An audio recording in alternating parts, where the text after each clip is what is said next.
उन्होंने दो नाम लिए अपने इस पूरे बयान में, एक तो उनके जेठ जावेद जी का, दूसरा उनके देवर पोली जी का। फिर आप जब से वो चुनाव जीती हैं, जब से ये सब घटनाक्रम हो रहा है, लोग हाथ धो के पीछे पड़ते हैं, आप नहा धोकर पीछे पड़ गए हैं। जब आपने उनको चुनाव लड़वाया तो आपको बेशक याद होगा कि उनके विरोध में कितने लोगों ने चुनाव लड़ा था। नंबर्स कुछ 10-11 के आसपास थे जो मुझे याद आता है। उसमें समाजवादी पार्टी भी थी मुख्य रूप से, उसमें MIM भी थी मुख्य रूप से, निर्दल भी बहुत अच्छे कैंडिडेट थे जो नामी गिरामी है टांडा की हस्तियाँ। विरोध, मुझे लगता है सबसे बड़ा विरोध निकल के वहाँ से आना चाहिए। मुमकिन है कि आगे चल के वो लोग फिर से दावेदारी ठोके और नगर पालिका का चुनाव लड़े, लेकिन विरोध वहाँ से ना आके उनके ही पक्ष में जो समर्थक रहे अंकित श्रीवास्तव की तरफ से आता है। बार बार ऐसा क्यों हो रहा है विरोध में? तो अब ले ही लेता हूँ, जब आप इतना प्रेशर बना रहे हैं, टांडा की नगर पालिका को पूर्ण रूप से एक सैयद ऑन नाम का लड़का है जी, जो टांडा नगर पालिका को पूर्ण रूप से चला रहा है। अंकित भाई, बैक टू बैक विरोध करने से, बैक टू बैक ट्रोल करने से, ऐसे में एक टाइम पे ऐसा लगता है कि जनता बोर भी हो जाती है।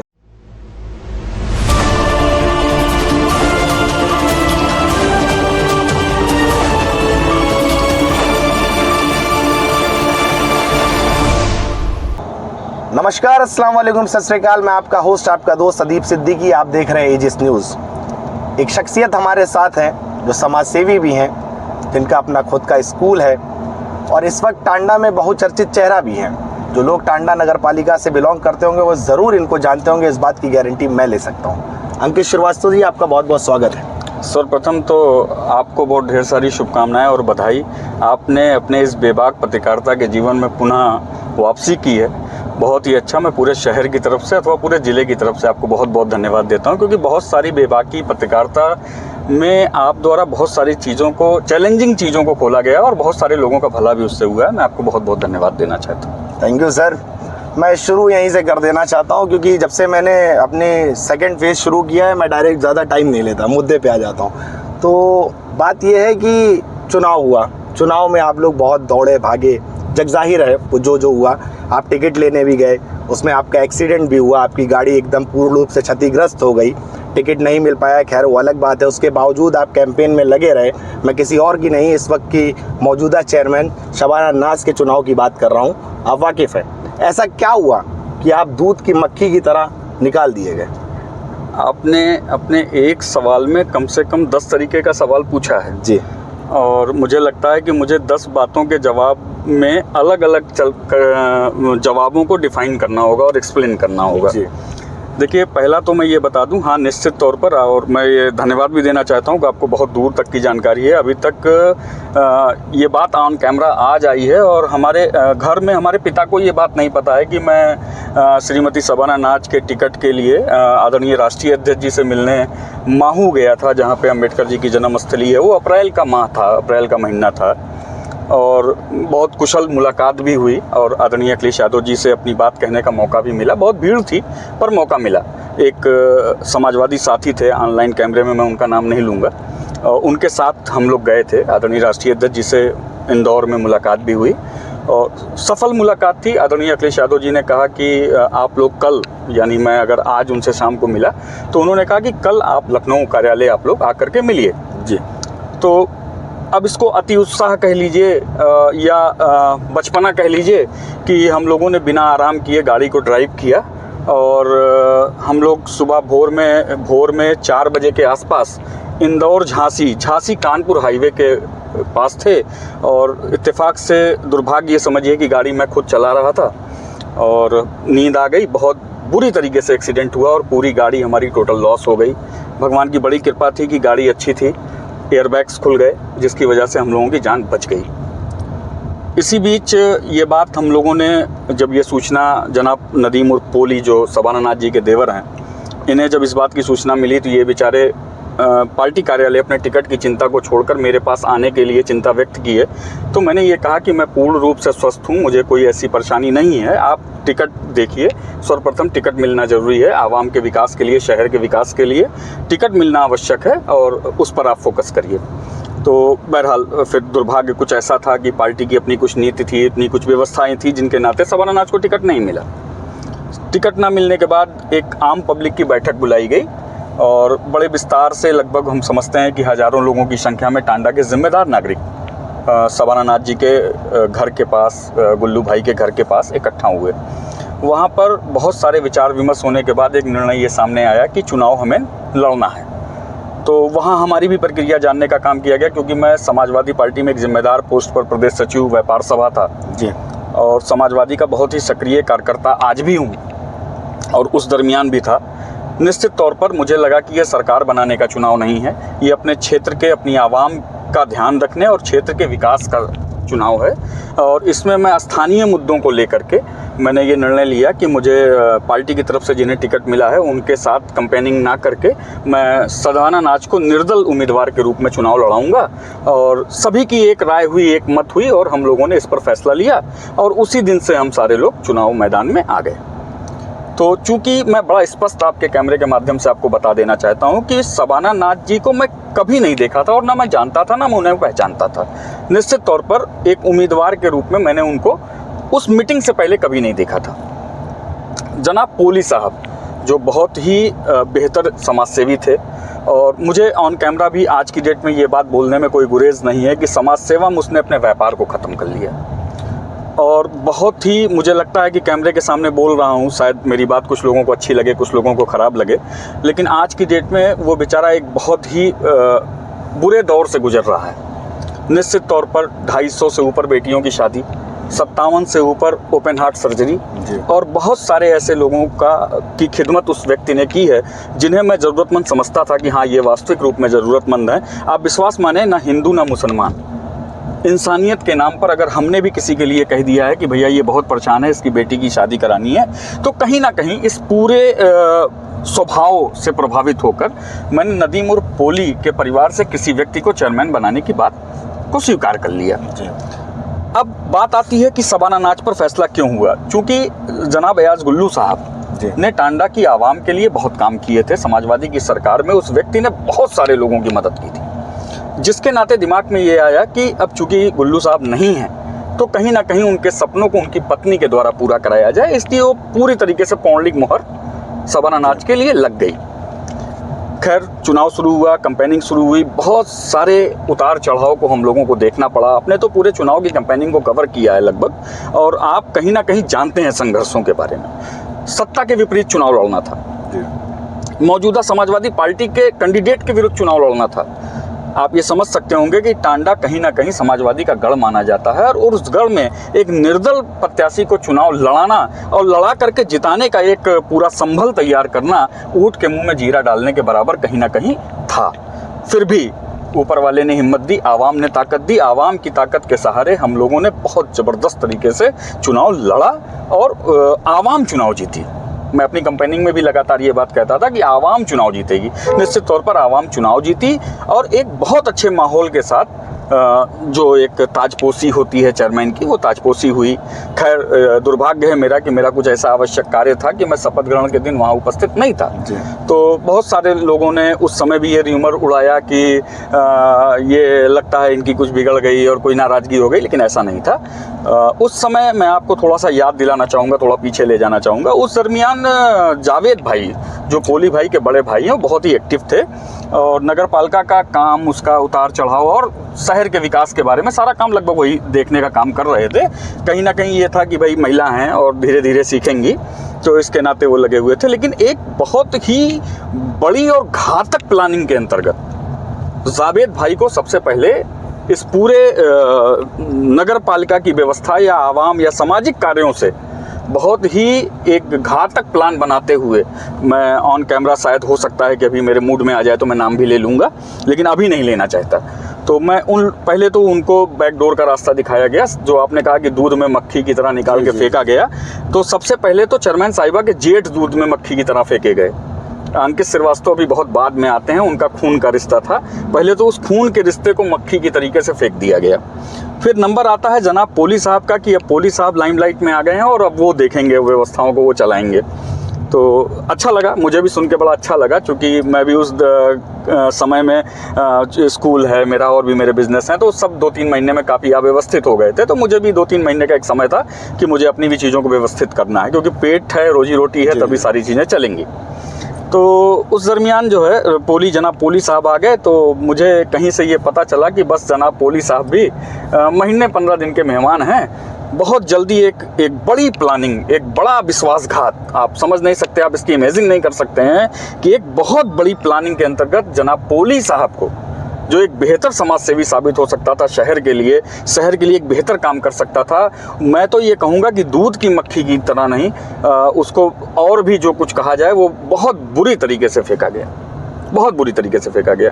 देखिए, एक कहा जाता है ना कि दूध एक ऐसी चीज़ है कि एक ही कुल की पैदाइश है लेकिन सबके रेट अलग हैं। जैसे दूध से ही बनी घी है, उसका रेट अलग है, मक्खन का रेट अलग है, मलाई का रेट अलग है। तो कहीं ना कहीं इस हिसाब से वहाँ मानक तैयार हुआ और इस हिसाब से लोग उठा करके फेंक दिए गए।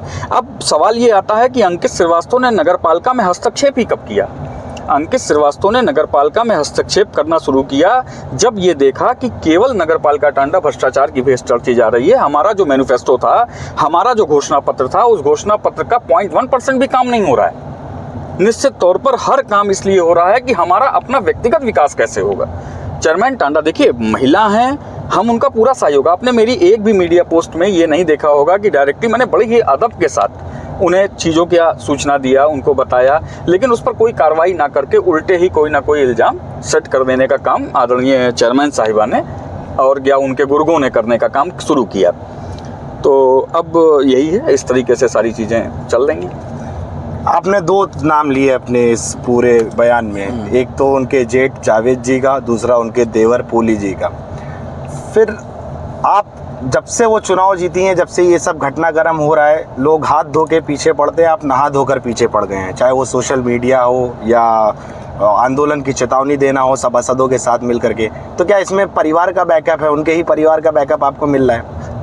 परिवार का बैकअप अगर मिलता जी, मैं फिर ऑन कैमरा आपको बोल रहा हूँ कि अगर परिवार का बैकअप मिलता तो चेयरमैनी को उखाड़ फेंकने में बहुत समय नहीं लगता, क्योंकि परिवार इतना सज्जन और शरीफ है, 5 वक्त का नमाजी और इस्लाम की व्यवस्थाओं को मानने वाला परिवार मैंने आज तक इतना बेहतरीन परिवार नहीं देखा।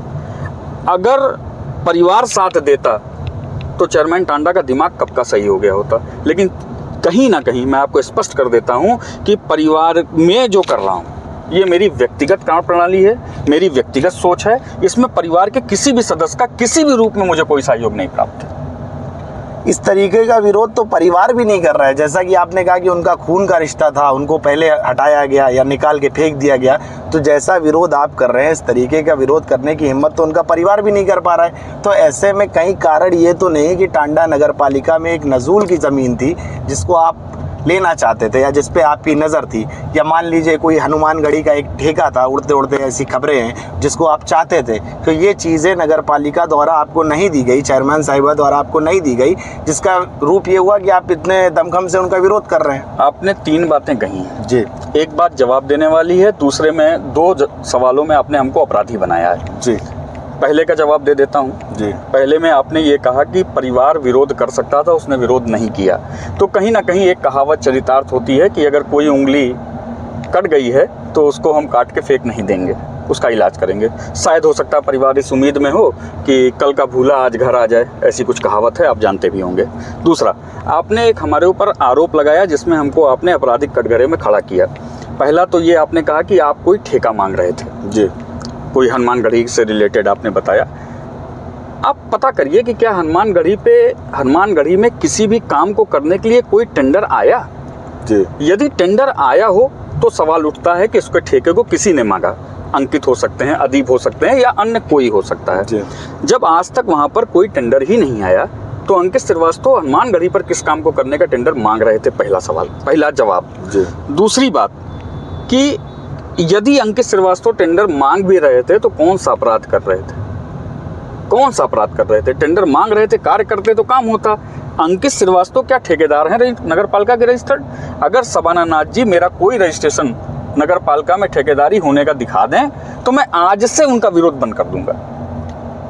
अब आपने दूसरा इल्जाम लगाया जिसमें मुझे आपने बड़ा अपराधी बनाया, क्योंकि जमीन पे कब्जा, जमीन लेना, जमीन चाहना एक बड़े अपराध की तरफ इशारा करता है।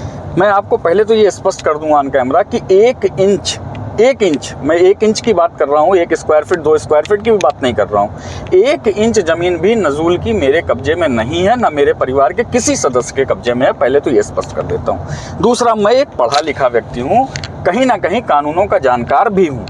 मैं आपको स्थिति स्पष्ट कर दूँ, नगर पालिका टांडा की चेयरमैन की हैसियत नहीं है, उनका अधिकार नहीं है कि वो मुझे नज़ुल की 1 इंच ज़मीन अपने चाहने से दे दें।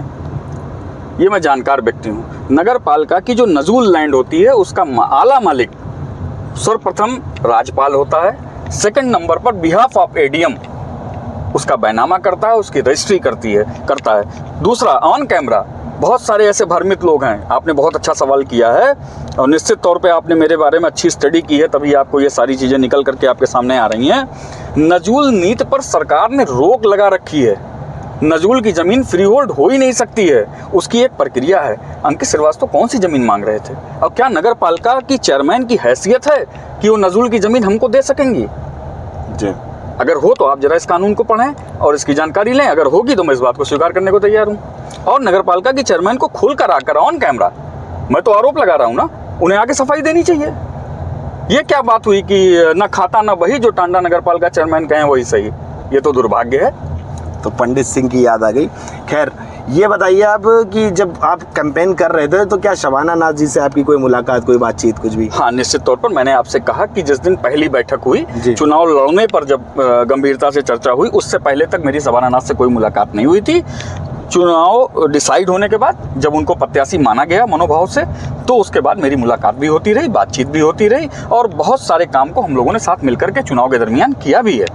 इसमें कोई दो बातचीत कब बिगड़ना शुरू हुई? बातचीत बिगड़ना मैं आपको बताऊं, मैं 50 फ़ोन टांडा की आवाम की समस्याओं की जानकारी देने के लिए व्हाट्सएप पर तमाम मैसेज, तमाम व्हाट्सएप पर फ़ोन या फ़ोन कॉल पे फ़ोन, 50 फ़ोन करने के बाद फ़ोन ना उठाना मेरी पहली पोस्ट, जो नगर पालिका चेयरमैन के खिलाफ भी कह सकते हैं और अपने बड़े से शिकायत भी कह सकते हैं। टांडा का चेयरमैन प्रथम नागरिक का दर्जा रखता है, मैं टांडा का नागरिक हूँ। ये सवाल बाद में पैदा होता है कि मैंने चुनाव में क्या काम किया। प्रथम तो मैं टांडा का नागरिक हूं और आप टांडा के प्रथम नागरिक हैं। हमारी शिकायत आपसे होगी, क्या अंकित श्रीवास्तव नाराज हैं? तो क्या टांडा की चेयरमैन ने आज तक अंकित श्रीवास्तव से मिलने का काम किया?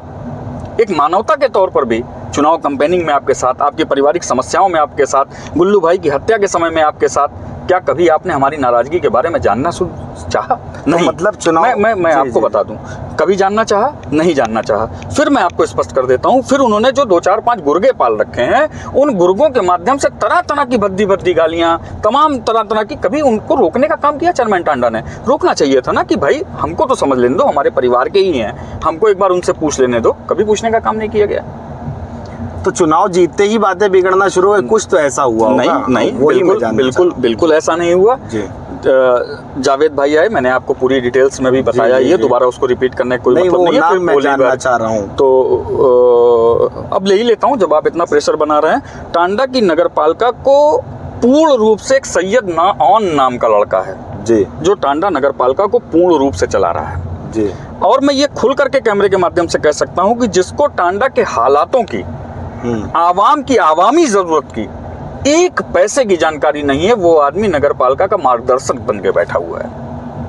और बड़ा दुर्भाग्यपूर्ण, ऐसा मैं नहीं कह रहा हूँ, ये पूरे शहर में चर्चा है। बस अंतर क्या है कि मैं ऑन कैमरा कह रहा हूँ, लोग दबी जबान से कह रहे हैं। तो देखिए, मैं नाम लेकर के उसको कोई लोकप्रियता नहीं देना चाहता और मैं उसको अवॉइड भी करना चाहता हूँ। तो आपने इतना प्रेशर बनाया कि मैंने उसका नाम ले लिया। बहरहाल, प्रक्रियाएं क्या है, आप कोई भी काम करती हैं वो कानून के दायरे में नहीं है, नगर पालिका की नियमावली के दायरे में नहीं है। आखिर आपका सलाहकार है कौन? कोई तो सलाहकार होगा जो आपको सलाह दे रहा होगा। तो निश्चित तौर पर आप ये मान के चलिए कि नगर पालिका की पूरी व्यवस्था, नगर पालिका का दुर्दिन शुरू हो गया है। सवाल ये नहीं कि अंकित होते तो दुर्दिन ना आता, ये तो तब देखा जाता ना जब अंकित होते। बात ये है कि टांडा में हमने जो टांडा के लोगों से वादा किया था उस पर हमने काम नहीं किया, हम काम नहीं कर पाए। आज हमारे वजह से, या मान लीजिए हमारी समझाने की वजह से, हमें अपनी बात रखने की वजह से, मान लीजिए जो लोग हमारे साथ आए, मैं ये नहीं कहता कि मेरे पास 100-200 वोट था, मैंने शबाना नाज जी को दिलवा दिया ना, मैं कभी इस बात की जिम्मेदारी नहीं लेता कि नहीं 2000 वोट मेरे कहने से मिले। नहीं, एक माहौल बना, एक व्यवस्था बनी और वोट मिला, आप चुनाव जीते। पर जो टांडा से हमने वादा किया था, जो टांडा के लोगों की ज़रूरत पूरा करने के लिए कहा था, हम उस पर 1% भी काम कर पाए? 55 काम का सबसे पहले टेंडर निकलता है। आज तक उस 55 काम का कार्य अवधि समाप्त हो गई। बड़ी मजेदार बात आप समझिएगा, पीडब्ल्यूडी की गाइडलाइन पर टेंडर होते हैं। टेंडर में एक मानक है कि अगर किसी रोड को बनाना तो उसकी एक समय अवधि तय है कि 90 दिन 60 दिन के अंदर इस रोड को बनाकर कंप्लीट कर देना है। आज वो 100 दिन हो चुका। आप एक हवाला देते हैं कि चूंकि जल संसाधन और कौन सा वो एक परियोजना चल रही है जिसमें पाइप डालने का काम चल रहा है, जिसकी वजह से नए काम नहीं शुरू हो पा रहे हैं। मैं चैलेंज के साथ कहता हूं, मैंने अपनी बाइट में भी कई बार कहा है, फेसबुक पर भी लिखा है, मैंने कहा कि मैडम मैं मानता हूं कि इन चीज़ों के नाते काम में थोड़ा सा विलम्ब हो रहा है, पर मैडम कुछ ऐसे भी स्थान है जहाँ 3 महीने पहले पाइपलाइन पड़ चुकी, गड्ढा भर चुका है, मैडम आज तक वहां काम नहीं लग रहा है। क्या आपके द्वारा एक भी नोटिस उस कार्यदायी संस्था को दिया गया? देना चाहिए था।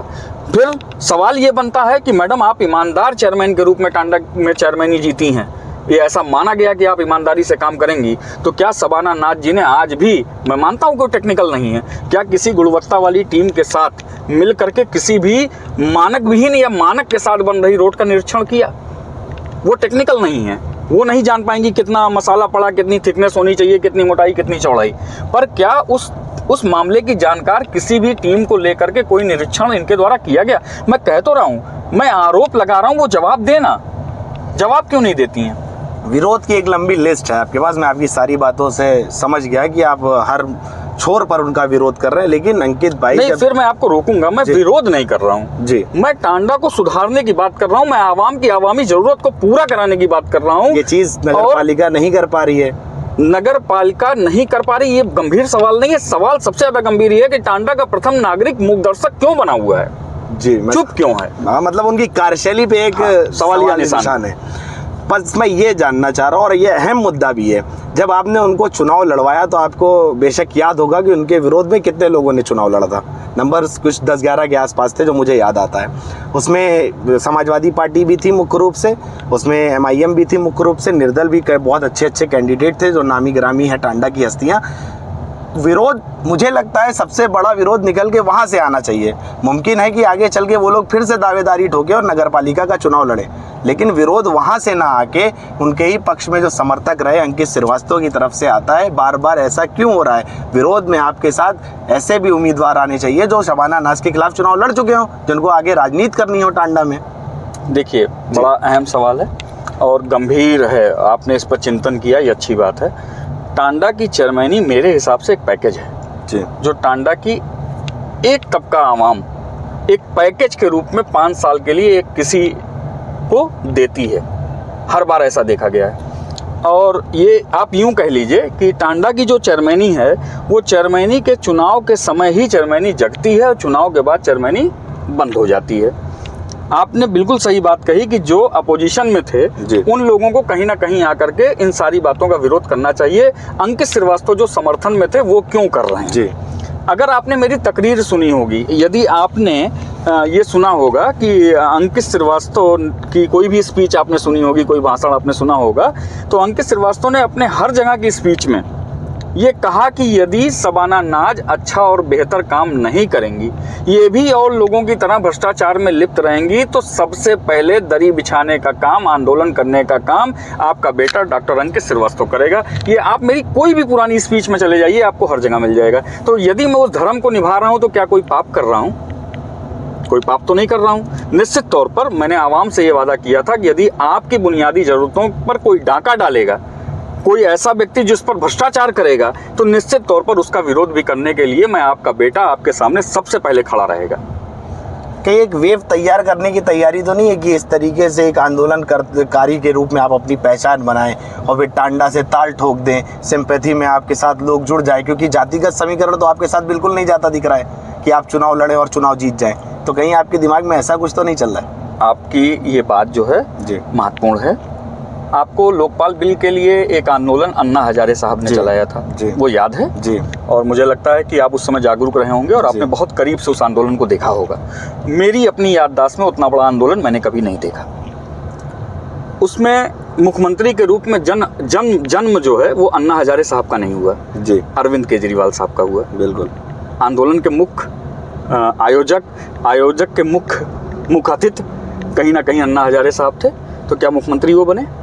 नहीं, अरविंद केजरीवाल बने। बस मेरी इस बात का जवाब आपको इससे मिल गया होगा।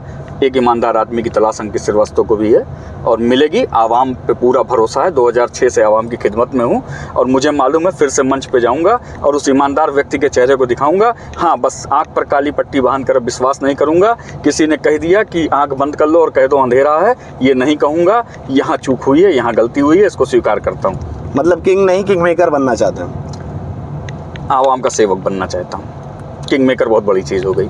अंकित भाई, बैक टू बैक विरोध करने से, बैक टू बैक ट्रोल करने से, ऐसे में एक टाइम पे ऐसा लगता है कि जनता बोर भी हो जाती है। जैसे मैंने जो अभी तक आपकी पोस्ट देखा है सोशल मीडिया पे, आपने लगातार विरोध किया है।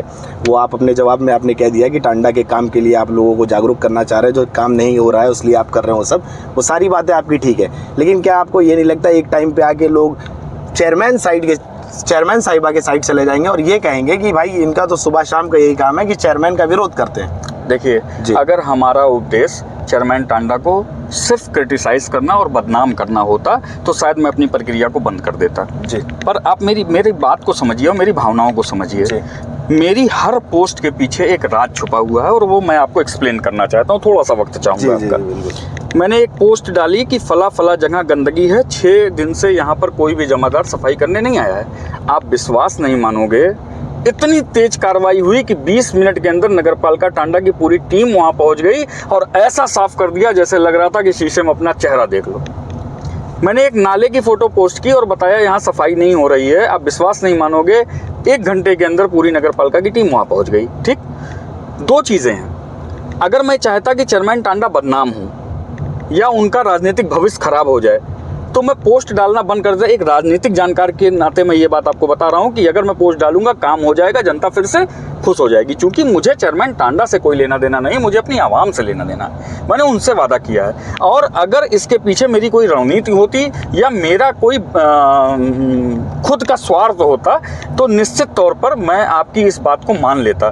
पर मैं ये पोस्ट जारी रखूंगा ताकि आवाम का काम होता रहे और निश्चित तौर पर साफ सफाई की व्यवस्था बनी रहे। भ्रष्टाचार की जो पोल खोलता हूं उसका भी जवाब आप ले लीजिए इसी माध्यम से। प्रश्न आपका नहीं आया है पर इसमें ही मैं आपको कंसोलिडेट करके ये आपको बता देना चाहता हूं। देखिए, सवाल ये है कि जैसे मैं आपको एक एग्जांपल दे करके, बड़ा फुर्सत से आपने समय दिया तो मैं बहुत सारी बात अपनी कह भी पा रहा हूं। आप इस चीज़ को समझिएगा और आपको समझना पड़ेगा गंभीरता के साथ। जैसे मान लीजिए कि किसी एक लाइट को, जो खंभों पे लाइट लगती है, एग्जाम्पल स्वरूप कि अगर उस लाइट को 6500 रुपये का खरीदा गया, सेम कॉन्फ़िगरेशन, सेम कंपनी और सेम व्यवस्था की वही लाइट 3500 रुपये में मिल सकती है, तो आप विश्वास माने टांडा में 1 लाइट की जगह 2 लाइट लगेगी। मेरा उपदेश उस 3500 के कमीशन से कमीशन खाना नहीं है। मैं ये चाहता हूँ कि चेयरमैन महोदया 100 लाइट खरीद के जो कमीशन कमा रही हैं उसमें 200 लाइट खरीदें और कमीशन ना लें। दाल में से नमक खाएं, पूरी दाल हजम करने की कोशिश ना करें। फॉर एग्जांपल मैं आपको एक चीज़ बताता हूं, अभी नगर पालिका ने फ्रीज़र खरीदा है। ठीक है, आपको अगर उस फ्रीज़र का, मैंने तमाम जनसूचना से, तमाम और माध्यमों से इतने सारे साक्ष्य इकट्ठा किए हैं, पर मैं अभी उन साक्ष्यों पर काम इसलिए नहीं कर रहा हूं कि मुझे लग रहा है कि चलो अब सुधार आ जाएगा, लेकिन कब तक? भेड़िया आया, लेकिन एक दिन भेड़िया आ जाएगा। ऐसी कहावत हम लोगों को बचपन में सुनाई पड़ती थी। ठीक है, तो मैं कहीं ना कहीं ये दिखाने की और बताने की भी कोशिश कर रहा हूँ कि मैडम आप सुधर जाओ, मैडम भ्रष्टाचार और भ्रष्टाचारियों से अपनी दूरी बना लो, अन्यथा मैडम निश्चित तौर पर भ्रष्टाचारों की जब पत्रावली खुलती है, कागज़ कभी नहीं मरता, कागज़ जिंदा रहता है। निश्चित तौर पर हो सकता है कि आपकी चेयरमैनी जाने के बाद भी आपके द्वारा किए गए भ्रष्टाचारों की पोल खुल जाए। और ऐसा एग्जाम्पल भी हम लोगों के पास तमाम है कि लोग मंत्री रहे हैं और उसके बाद, जैसे आप रजा जी आप देख रहे हैं, 2G स्टैम्प घोटाला और तमाम ऐसे घोटाले देख रहे हैं कि पद प्रतिष्ठा जाने के बाद भी उसमें लोग फंसे, है ना जी। तो मैं ये सचेत करना चाह रहा हूँ, महिला हैं आप, ऐसा नहीं है कि मैं शासन में नहीं जा सकता, मैं माननीय मुख्यमंत्री जी से मिलकर के शिकायत नहीं कर सकता, मैं सब कर सकता हूँ, पर मैं जानबूझ करके इन चीज़ों को अवॉइड कर रहा हूँ कि महिला हैं, आज नहीं कल हो सकता है सुधर जाएं, भ्रष्टाचार में लिप्त ना हो, भ्रष्टाचारियों से अपनी दूरी बना लें। टांडा में 6500 की लाइट के बजाय जो उसका मूल है, ओरिजिनल रेट जो है, उस पर 100 की बजाय 200 लाइट खरीद के लाएं। और जिस फ्रीजर को 40,000 की कीमत के फ्रीजर को 1 लाख रुपए में खरीदा जाता है, उदाहरण स्वरूप, निश्चित तौर पर उससे कम 20 की जगह 40 फ्रीजर लगाएं आवाम को और सुविधा मिले। अब आपको मेरा उपदेश समझ में आ गया होगा कि मैं किस उपदेश के साथ इसमें काम कर रहा हूँ। और इतने साक्ष्य हैं मेरे पास कि जिस दिन उस साक्ष्य को किसी सक्षम अधिकारी के समझ पर, देखिए लोकल लेवल पर चूंकि बहुत सारे, अब बड़ी बात बोलने जा रहा हूँ जी, बहुत सारे लोगों में इन चीज़ों का बंटवारा होता है। मैं उस चीज़ को आप समझ जाइए ऑन कैमरा कि बहुत सारा बंटवारा होता है, इसलिए जांच यहीं तक सीमित रह जाती है। पर लोगों को पता होना चाहिए कि हमारे पास एसआईटी का बहुत बड़ा अधिकार है। और मैं फिर कहता हूँ, दोहराता हूँ अपनी बात को, मैं पढ़ा लिखा और जानकार व्यक्ति हूँ। मुझे हाई कोर्ट और पीआईएल जनहित याचिका दायर करने में भी समय नहीं लगेगा। मैं ऑन कैमरा ये बताना चाहता हूँ कि मैडम, हाथ जोड़ करके निवेदन है कि भ्रष्टाचारियों से अपनी दूरी बना लीजिए, भ्रष्टाचार से दूर हो जाइए, टांडा शहर का विकास करिए। हम लोगों ने मंच के माध्यम से जो वादा किया था, आवाम को उनकी जरूरतों को पूरा कराइए। और मैडम, नगर पालिका टांडा परिक्षेत्र ही आपका अधिकार क्षेत्र नहीं होना चाहिए। निश्चित तौर पर मैडम, टांडा में एक सीएससी इतनी बड़ी बिल्डिंग, स्वर्गीय अजीमुल हक पहलवान साहब, स्वर्गीय अहमद हसन साहब के मेहनत से इतनी बड़ी सीएससी की बिल्डिंग, कितने बेड का अस्पताल बन के तैयार है। मैडम, एक भी डॉक्टर नहीं बैठ रहे हैं। प्रथम नागरिक होने के नाते आपको स्वास्थ्य विभाग में प्रमुख सचिव से मुलाकात करनी चाहिए और निवेदन करना चाहिए अपनी आवाम के लिए। मैडम, मैं फिर आपको याद दिलाता हूँ, टांडा 7 बजे के बाद टापू बन जाता है। कहीं भी बाहर जाने के लिए एक भी रोडवेज की बस नहीं है। आपको आरएम से मुलाकात करनी चाहिए। मैडम, आपको सिखा रहा हूँ ऑन कैमरा, सीखिए मैडम की प्रथम नागरिक की क्या जिम्मेदारी होती है। आप जाइए, आरएम से मिलिए, डीआरएम से मिलिए, जो भी सक्षम अधिकारी उनसे मिलिए और अपनी आवाम की सुख सुविधाओं के लिए, बुनकर नगरी के लिए आपको टांडा में रोडवेज की मांग करनी चाहिए। और मैडम, आपको याद दिलाना चाहता हूं ऑन कैमरा और आपके माध्यम से भी बताना चाहता हूं कि उसी रास्ते से आप रोज जा रही हैं। गजा के पास एक बहुत शानदार अस्पताल बन के तैयार है, जिसको, उसका नाम मुझे अभी मुंह पे नहीं आ रहा है मेरे। एक बहुत बड़ा पिंक कलर का अस्पताल बन करके तैयार है। एक भी डॉक्टर की उपलब्धता वहाँ नहीं है। प्रथम नागरिक होने के नाते आप वहाँ भी व्यवस्था कराने का काम करिए। सिर्फ कमीशन खोरी करना, टेंडर बांटना, टेंडर को मैनेज कराना, भ्रष्टाचार करना, यही आपकी आदत नहीं होनी चाहिए। जेसीबी में टेंडर, जेसीबी में भ्रष्टाचार और आपकी क्रेन में भ्रष्टाचार। क्या मैडम आप जानती हैं मैं कुछ जानता नहीं हूँ? मुझे सब पता है। सिर्फ महिला होने के नाते मैं इस बात को अवॉइड कर रहा हूँ कि जो परेशानियाँ मुझे पता है आपके समक्ष आने वाली हैं या आ जाएंगी, मैं चाहता हूँ कि उससे आप दूर हो जाएं और आज सुधर जाएं।